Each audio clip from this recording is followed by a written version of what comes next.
apparently he was the only one that didn't know this. He was like, wait, I'm not going to start over DJ Lagway?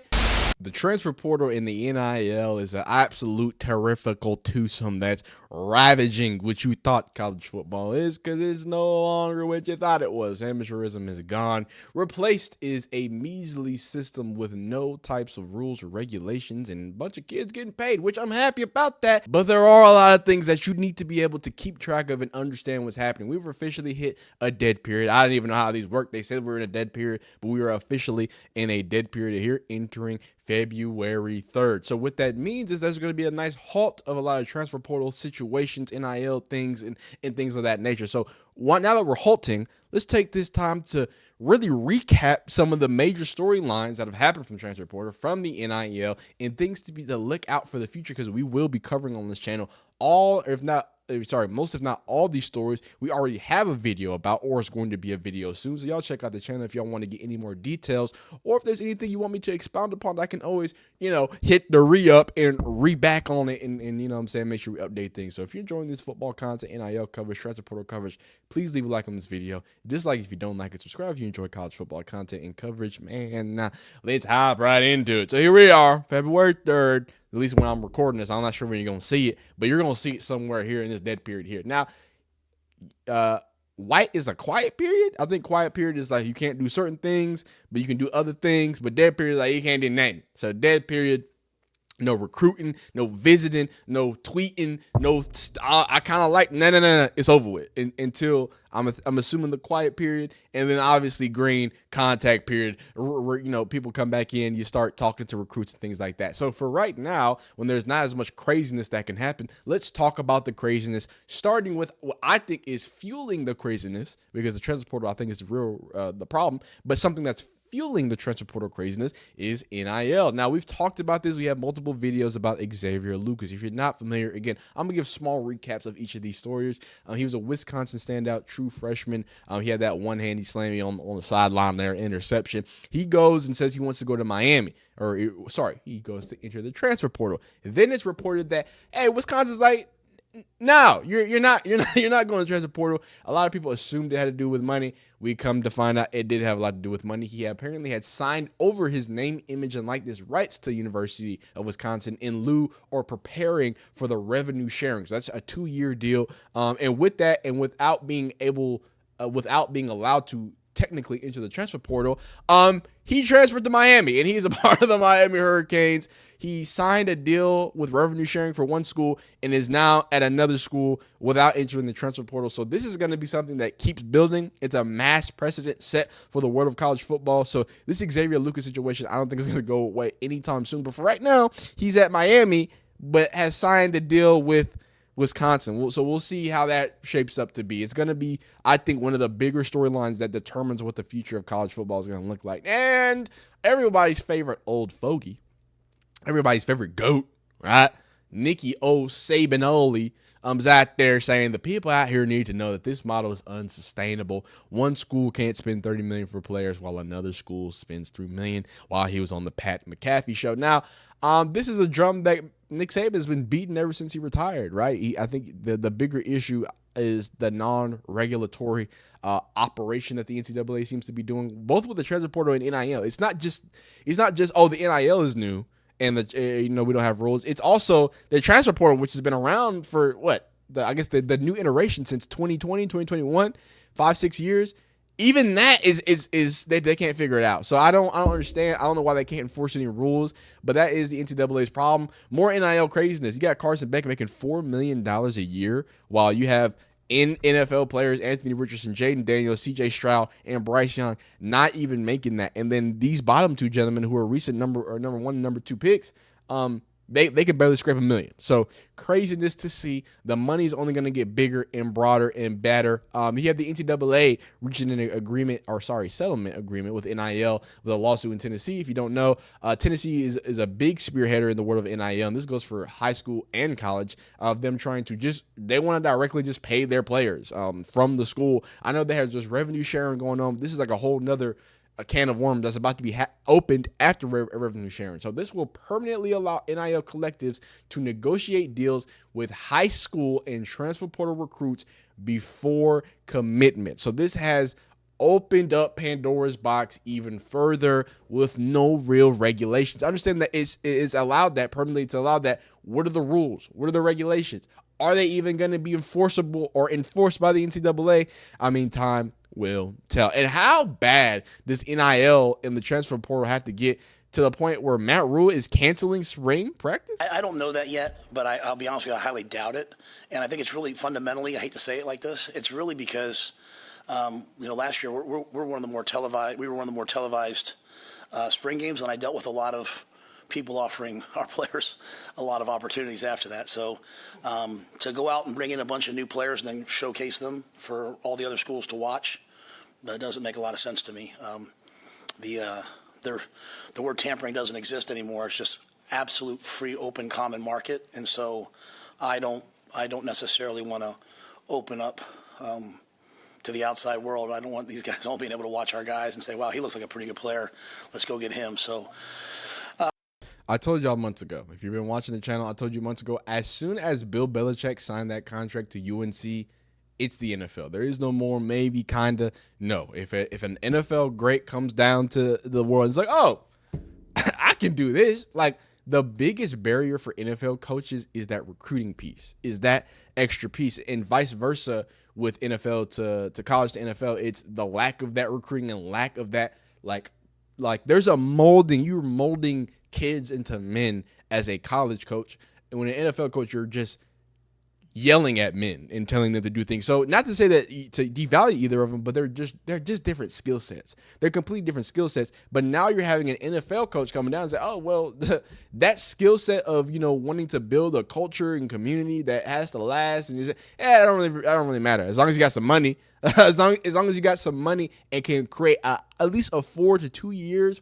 of continuity, you can make it to the goddamn big bad game. So here is Mr. Quarterback Matthew Sluka. Obviously, the big story about him in UNLV, which I don't know how people have just swept this thing under the rug. He was apparently, promised hundreds and thousands of dollars to go to UNLV. Only got paid out, I believe, $3,000 of that money. Sat down after 3 games and being undefeated.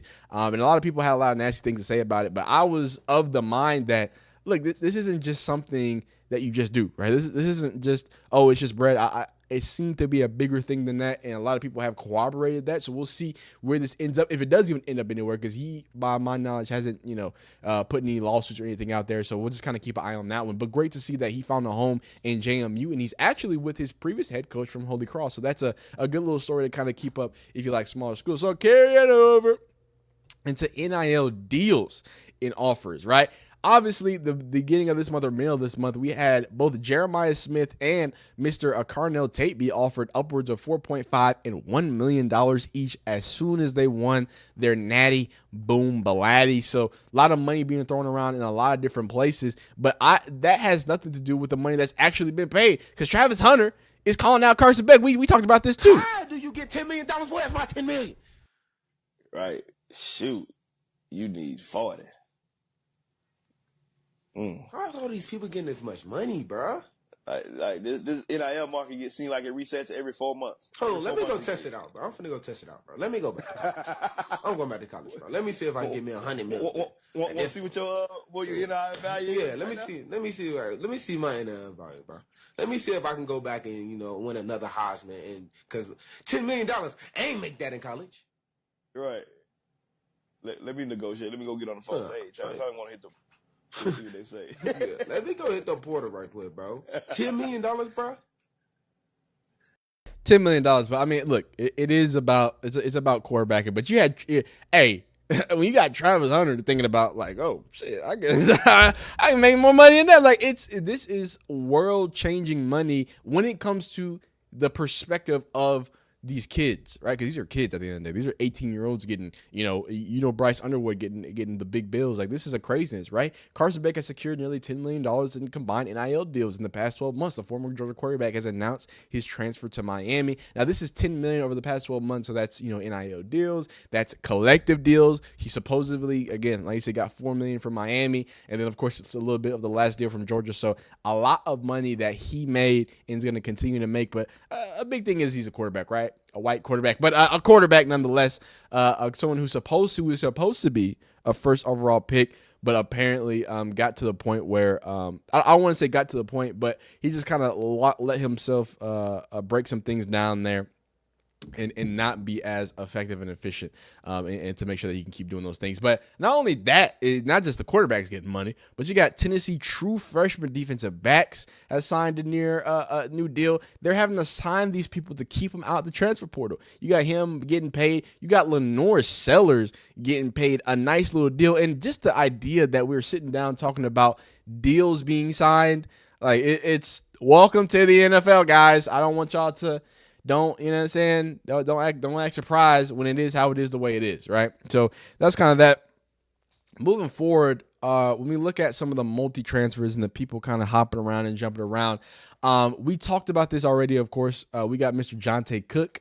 Now, this is someone who actually played games at Texas, caught touchdowns from Arch Manning at Texas, didn't seem to work out. He sat down for this season, transferred out, was in the portal, and ended up at Washington for 48 hours. He was on campus for 48 hours and then apparently got dismissed. So this is clearly a story of someone who is not doing the best. And the reason why I bring up people like this is because a lot of people try to throw, Cormani McClain and certain people under bad raps and bad lights. It's like, no, sometimes it's just a kid trying to, making a mistake. This is different. This is within 6 months, 2 different teams and being silently dismissed from Texas, if we're going to be honest, right?